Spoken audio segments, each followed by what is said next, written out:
Welcome back.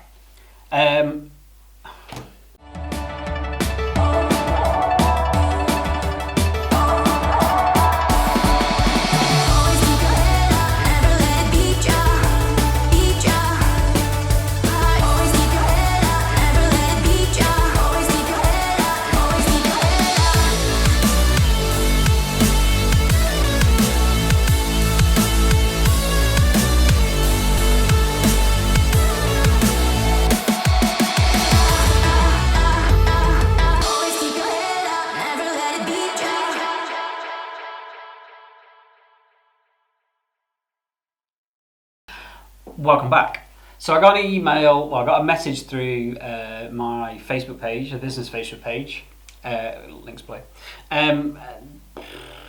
back early November from one of my followers on the page and one of the subscribers and probably one of my top commenters on the YouTube channel, Chris Hill, who noticed that I'd obviously been unwell because I had my appendix out a couple of weeks ago, and we got to talking and he shared some of his images with me to kind of review on the channel and thought it'd be a great idea. And to be fair, it's a brilliant idea. So I'm going to do this a bit more regularly and I'll share some details and bits and pieces later on in the video about how you can send your images in and how I can review them and stuff. But kind of we're going to kick off with Chris and 3 of his images that he's given me that I kind of think are really, really cool. I'll give some feedback and stuff, say what I think is good, what I think is bad, etc, etc, etc. If you haven't already, hit the subscribe button down below. If you subscribe, then you'll find out when I post new videos and stuff, which is relatively regularly as we get through the winter and stuff. I do really appreciate anybody who's already subscribed. It means an awful lot to me. If you haven't already, hit the subscribe button down below. So the first image we've got from Chris is this one, which is taken from Equinox 24 earlier in this year. And Chris says, this is captured just after sunset, captures the lights of the runners, because for Equinox 24 it's a 24-hour race. Sometimes they race it individually, sometimes they race it in teams, but they race throughout the night, so they're obviously with head torches and stuff. So that's kind of cool. It's quite a cool like light thing to play with, and there's a nice castle in the background. I do love this picture. I think it's really, really cool.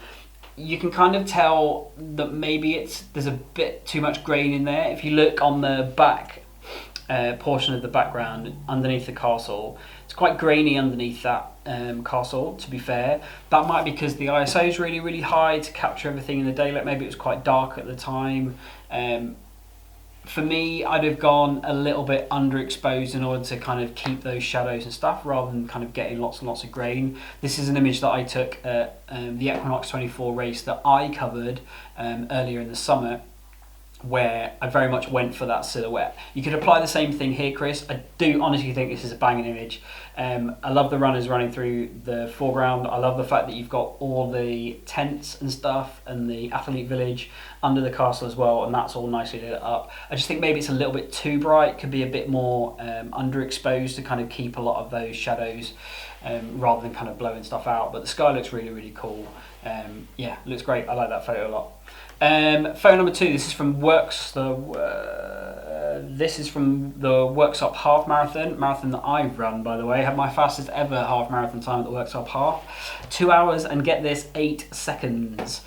My watch time told me I was under the 2 hour marker, and that's what I was working towards, but the official chip time for me was actually 2 hours and 8 seconds. Those are the most painful 8 seconds ever. It's also the last race I ever raced a couple of years ago. Fun fact for you. Used to be quite a big runner, haven't really done it since. Not properly, struggled with the business, blah, blah, blah, blah, blah. You don't really need to know that. This, however, is a really cool photo of what I think from when I ran the race. I think this is towards the end of the race, Chris. I might be wrong in that. You'll have to let me know in the comments. But I like this one.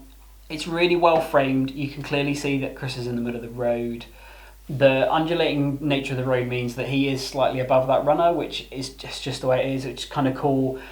He's selected the image well, I think, personally, because he's gone for the one with flying feet. So you've got that runner in a really, really good position. I'll link up the video that I did to do with picking really good runner photos up here somewhere.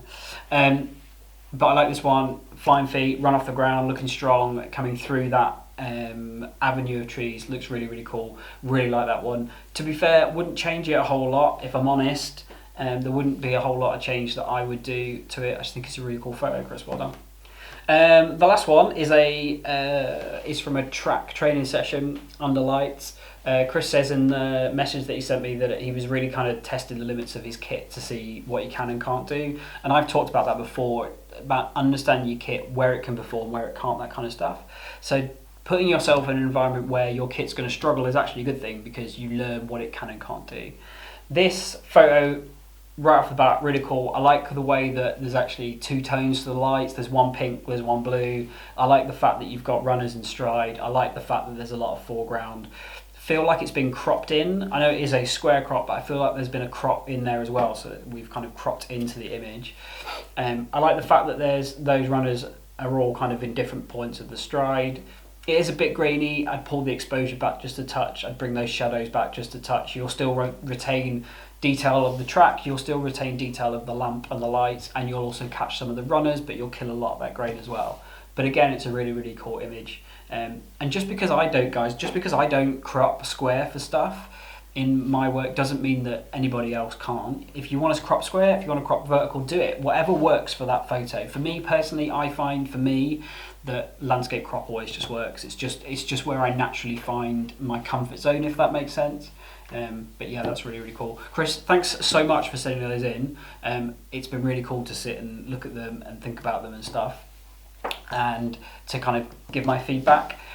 Hopefully it hasn't been too brutal. Please don't put your camera down. You're really good. You've got some really cool stuff from what I've seen. Just keep shooting, keep enjoying it. If you want to send images in for me to have a look at, or show off your best work and blah, blah, blah, that's great. I'll put a... where should I do this? Ooh. Yeah, I'll drop my email address on the bottom of the video, so you can see. And if you want to send them to me, you can send them to me at benlumleyphotography@gmail.com. That's benlumleyphotography@gmail.com. No more than 3. Please don't send raw files. Web-sized JPEGs are more than adequate for me to do this, right? I don't need massive 45 megapixel raw files, guys, please, right? Do your edits.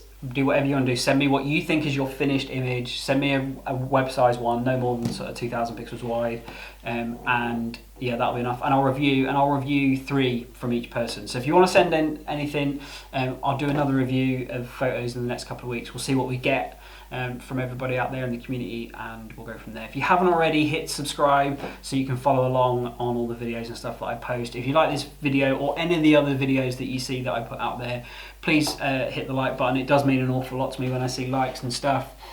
Please comment away if you feel like there's something you want to talk about, or message me and stuff. That's absolutely fine. Have a great rest of your week, and I will see you very, very soon.